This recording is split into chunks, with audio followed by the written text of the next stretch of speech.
नमस्कार, दिन भर की बड़ी खबरों में आपका स्वागत है। मैं हूं आपके साथ अंशिता। आज इस बुलेटिन में बात होगी अमेरिका और ईरान के बीच बढ़ते टकराव की, वोटिंग से पहले तमिलनाडु और पश्चिम बंगाल में मचे घमासान की। देखेंगे कैसे कांग्रेस ने पीएम मोदी के विवादित बयानों को किया उजागर। बंगाल चुनाव में क्या है सियासी माहौल। ठंडा ठंडा कूल कूल, फिर से एक बार तृणमूल।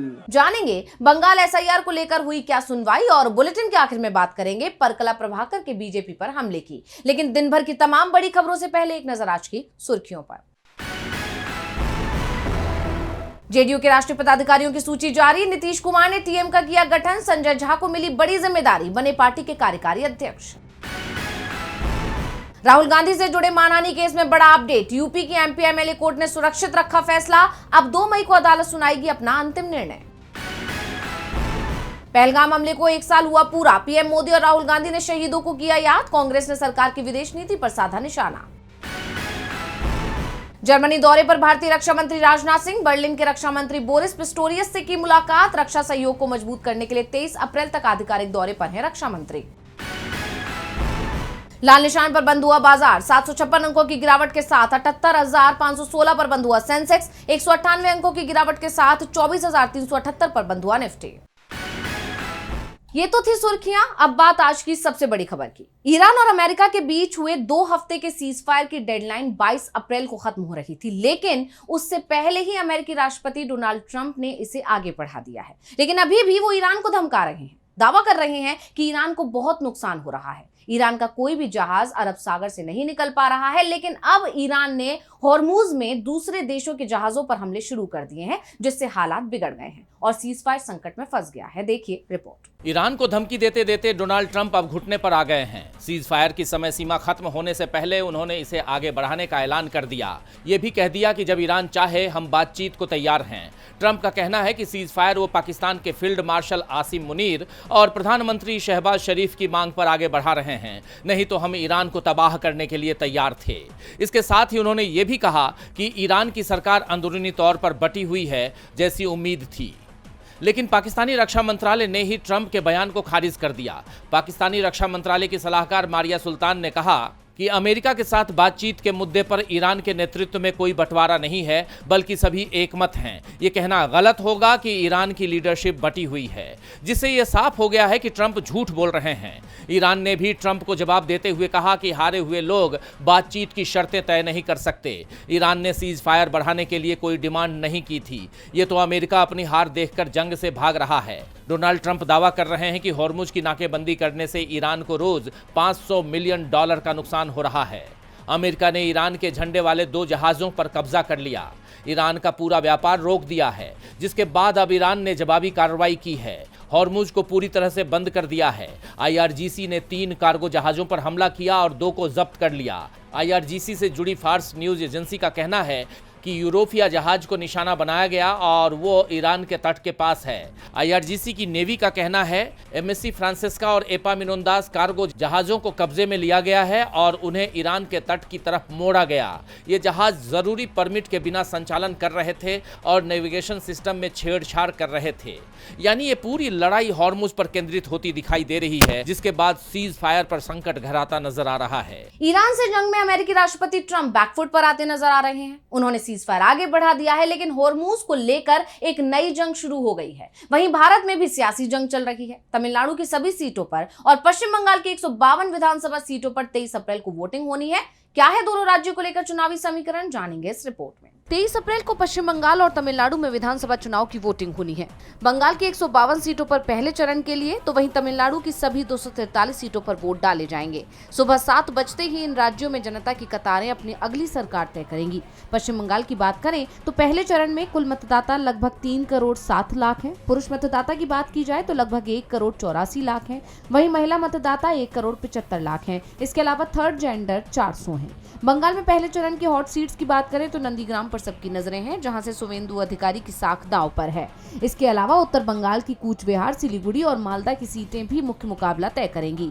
वहीं दूसरी तरफ तमिलनाडु की सभी 234 सीटों पर एक ही चरण में वोटिंग होगी। यहाँ के आंकड़े कुछ इस प्रकार हैं। कुल पंजीकृत मतदाता 5 करोड़ 67 लाख, महिला मतदाता 2 करोड़ 89 लाख, पुरुष मतदाता 2 करोड़ 77 लाख। तमिलनाडु में कोलाथुर सीट से मुख्यमंत्री एम के स्टालिन मैदान में हैं, तो चेपॉक थिरुवल्लीकेनी से उदयनिधि स्टालिन, एडप्पादी सीट से पलानीस्वामी अपनी ताकत झोंक रहे हैं। लेकिन सबसे ज्यादा चर्चा अभिनेता विजय की पार्टी टीवीके की है, जो पहली बार चुनावी मैदान में उतरकर समीकरण बदल सकती है।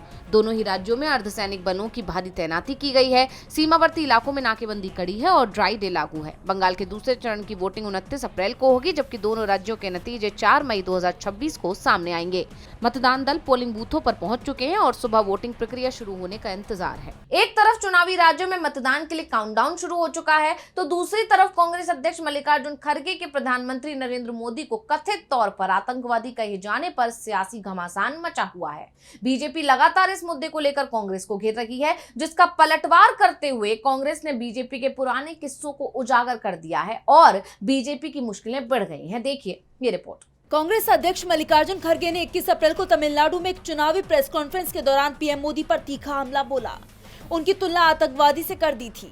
हालांकि बाद में अपने इस बयान पर उन्होंने सफाई देते हुए कहा था कि उन्होंने प्रधानमंत्री को आतंकवादी नहीं कहा, बल्कि उनका मतलब था कि पीएम मोदी लोगों को डरा रही है।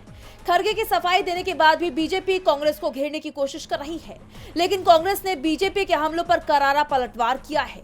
कांग्रेस एससी विभाग के चेयरमैन राजेंद्र पाल गौतम ने पीएम मोदी के पुराने बयानों को याद दिलाते हुए कहा है कि महिला सम्मान की बात करने वाले प्रधानमंत्री नरेंद्र मोदी ने 2018 में श्रीमती सोनिया गांधी जी के बारे में बेहद अपमानजनक शब्द कहे थे।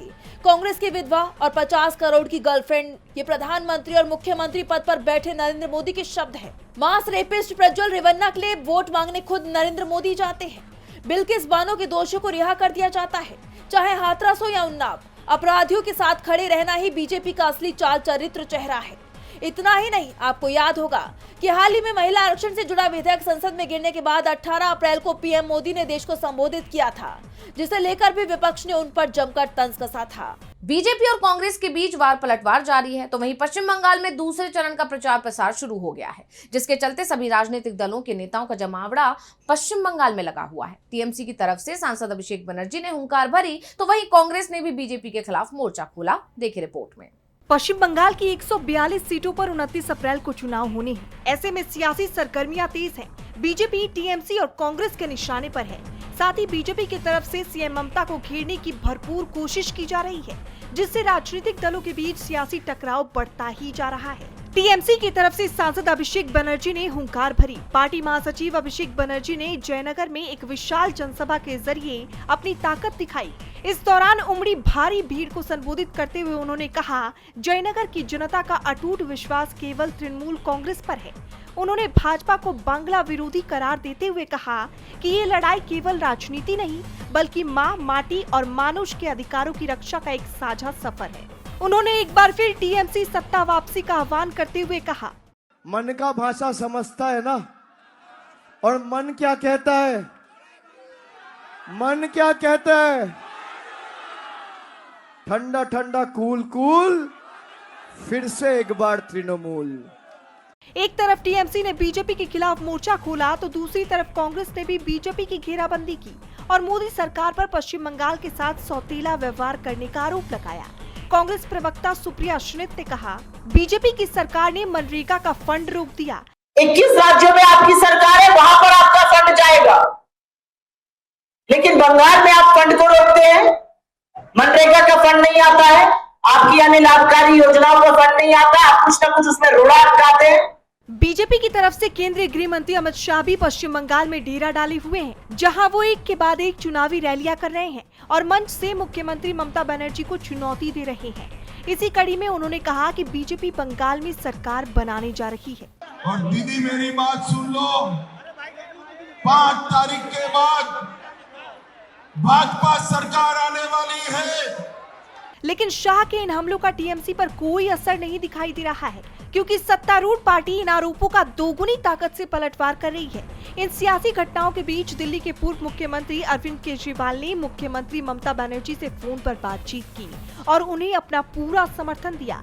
जिससे बंगाल चुनाव अब और भी दिलचस्प होता हुआ नजर आ रहा है। एक तरफ पश्चिम बंगाल चुनाव की वोटिंग में 24 घंटे से भी कम का वक्त बाकी है, तो दूसरी तरफ बंगाल एसआईआर के तहत हजारों नाम हटाए जाने के खिलाफ दायर जनहित याचिका पर कलकत्ता हाईकोर्ट में सुनवाई हुई। सुनवाई के दौरान चीफ जस्टिस और याचिकाकर्ता के वकील के बीच तीखी नोकझोंक हुई। कोर्ट के सख्त रुख और क्षेत्राधिकार के सवाल के बाद अहम घटनाक्रम देखने को मिला। तो और क्या कुछ हुआ कोर्ट में सुनवाई के दौरान, जानेंगे रिपोर्ट में। पश्चिम बंगाल में 23 और 29 अप्रैल को विधानसभा चुनाव की वोटिंग होनी है। चुनाव आयोग की एसआईआर प्रक्रिया के बाद वोटर लिस्ट से बड़े पैमाने पर नाम हटाए जाने के आरोपों को लेकर कलकत्ता हाईकोर्ट में जनहित याचिका दायर की गई थी। सुनवाई के दौरान चीफ जस्टिस और याचिकाकर्ता के वकील के बीच जबरदस्त नोकझोंक हुई, जिसके बाद याचिका को वापस ले लिया गया। सुनवाई के दौरान याचिकाकर्ता की वकील एडवोकेट झुमा सेन ने दलील दी कि वोटरों को अपीलीय न्यायाधिकरण तक पहुंचने में भारी दिक्कतों का सामना करना पड़ रहा है। एडवोकेट सेन ने कहा, सुप्रीम कोर्ट के आदेशानुसार इन ट्रिब्यूनल्स के गठन और प्रक्रिया की निगरानी का जिम्मा आपके पास है। आम आदमी को एसओपी के बारे में कोई जानकारी नहीं है। इस पर चीफ जस्टिस ने कहा कि सुप्रीम कोर्ट ने स्पष्ट कहा है कि ट्रिब्यूनल्स अपनी प्रक्रिया खुद तय करेंगे। कोर्ट के आदेश के किस हिस्से में हमें इनके कामकाज की निगरानी की शक्ति दी गई है। इस पर एडवोकेट सेन कहती हैं कि मेरा अनुरोध है कि प्रक्रिया को पारदर्शी बनाने के लिए एसओपी सार्वजनिक की जाए। जिस पर सख्त लहजे में चीफ जस्टिस ने कहा कि मैडम, आप गलत फोरम पर आई हैं। आप सुप्रीम कोर्ट के आदेश की व्याख्या गलत तरीके से कर रही हैं। हमारे पास ट्रिब्यूनल पर रोजाना निगरानी की शक्ति नहीं है। ये याचिका सुनवाई योग्य नहीं है। कोर्ट के कड़े रुख को देखते हुए याचिकाकर्ता ने अर्जी वापस लेने की इजाजत मांगी, जिसके बाद कोर्ट ने इसे डिसमिस्ड एज विथड्रॉन कर दिया। बंगाल में चुनाव से ठीक पहले हजारों वोटरों के नाम गायब होने को लेकर विपक्ष पहले ही हमलावर है। याचिका खारिज होने से उन वोटरों को बड़ा झटका लगा है जो इस डिलीशन के खिलाफ कानूनी राहत की उम्मीद कर रहे थे। अब देखना ये होगा कि मतदान के दिन इसका जमीनी असर क्या होता है। बंगाल एसआईआर को लेकर हुई सुनवाई ने बीजेपी की टेंशन बढ़ा दी है, तो वहीं महिला कांग्रेस ने पीएम मोदी के खिलाफ मोर्चा खोल दिया है। मौजूदा 543 सीटों पर महिलाओं को आरक्षण देने की मांग को लेकर अब देश की हर लोकसभा, हर विधानसभा, हर गांव से महिलाएं पीएम मोदी को चिट्ठी लिखने वाली हैं, जिसका बिगुल फूंका जा चुका है। देखिए रिपोर्ट। महिला आरक्षण बिल को तत्काल प्रभाव से लागू करने की मांग को लेकर कांग्रेस पार्टी ने केंद्र सरकार के खिलाफ मोर्चा खोल दिया है। अखिल भारतीय महिला कांग्रेस की अध्यक्षा अलका लांबा ने ऐलान किया है कि पार्टी देश भर में एक व्यापक पोस्ट कार्ड अभियान शुरू कर रही है और ये अभियान 2 महीने तक चलेगा, जिसका मकसद देश के हर गांव, विधानसभा और लोकसभा क्षेत्र से 10 लाख महिलाओं की तरफ से प्रधानमंत्री मोदी के नाम पोस्ट कार्ड भिजवाना है। अभियान लगातार 2 महीने, मई और जून के 2 महीने निरंतर चलेगा। हमारा टारगेट है कि देश भर की 10 लाख बहनें हर विधानसभा, हर लोकसभा गांव से देश के प्रधानमंत्री के नाम, नरेंद्र मोदी जी देश के प्रधानमंत्री हैं भारत के, और उनका पता है 7 लोक कल्याण मार्ग, दिल्ली 11। इसके पते पर ये पोस्ट कार्ड 10 लाख महिलाएं लिखकर। अलका लांबा ने बीजेपी और आरएसएस पर निशाना साधते हुए उन्हें महिला विरोधी करार दिया। उन्होंने कहा, बीजेपी महिला आरक्षण को लेकर देश में भ्रम फैला रही है, जबकि सच्चाई ये है कि उनकी अपनी पार्टी में आज तक कोई महिला अध्यक्ष नहीं बनी है। कांग्रेस की मांग है कि जुलाई में होने वाले आगामी मॉनसून सत्र में एक विशेष प्रस्ताव लाकर सर्वदलीय बैठक बुलाई जाए और बिना किसी देरी के लोकसभा की सभी 543 सीटों पर 33% महिला आरक्षण लागू किया जाए। महिला कांग्रेस ने सरकार के सामने 4 अहम मांगे रखी हैं। लोकसभा की 543 सीटों पर महिला आरक्षण तुरंत लागू किया जाए। आरक्षण के भीतर ओबीसी वर्ग की महिलाओं के लिए अलग से कोटा सुनिश्चित हो। देश में तत्काल जातिगत जनगणना करवाई जाए और उसी के आधार पर परिसीमन हो। इस विषय पर चर्चा के लिए संसद का विशेष सत्र बुलाया जाए। अलका लांबा ने याद दिलाया कि कांग्रेस ने हमेशा महिलाओं को राजनीतिक भागीदारी देने की दिशा में ठोस कदम उठाए हैं, लेकिन मौजूदा सरकार इस कोशिश में विफल साबित हुई है। अब कांग्रेस के इस पोस्ट कार्ड अभियान से पीएम मोदी की घेराबंदी तो तय मानी जा रही है, लेकिन ये अभियान कितना कारगर साबित होता है, ये तो आने वाले वक्त में ही देखने को मिलेगा। और बुलेटिन के आखिर में बात अर्थशास्त्री परकला प्रभाकर के बीजेपी पर वार की। केंद्रीय वित्त मंत्री निर्मला सीतारमण के पति परकला प्रभाकर अक्सर बीजेपी पर हमलावर दिखाई देते हैं और कई आरोप लगाते नजर आते हैं। इसी कड़ी में एक बार फिर उन्होंने बीजेपी के खिलाफ मोर्चा खोल दिया है। उन्होंने बीजेपी पर लोकतंत्र को जुआ घर में बदलने का आरोप लगाया है, जिसके बाद बीजेपी बुरी तरह से घिरी हुई दिखाई दे रही है। देखिए रिपोर्ट। जाने माने अर्थशास्त्री परकला प्रभाकर बीजेपी के खिलाफ मोर्चा खोल चुके हैं। कई मुद्दों को लेकर उन्होंने सरकार की घेराबंदी की। चुनाव से पहले कराई गई स्पेशल इंटेंसिव रिवीजन यानी एसआईआर प्रक्रिया को लेकर भी उन्होंने चिंता जताई।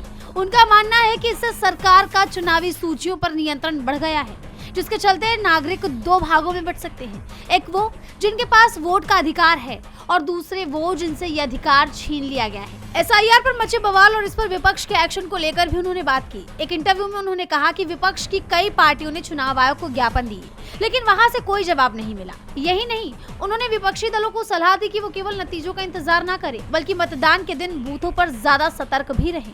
उन्होंने आरोप लगाया कि बीजेपी शासन में जनता के मुद्दों पर जोर देने के बजाय राजनीतिक लाभ पर ज्यादा ध्यान दिया जा रहा है।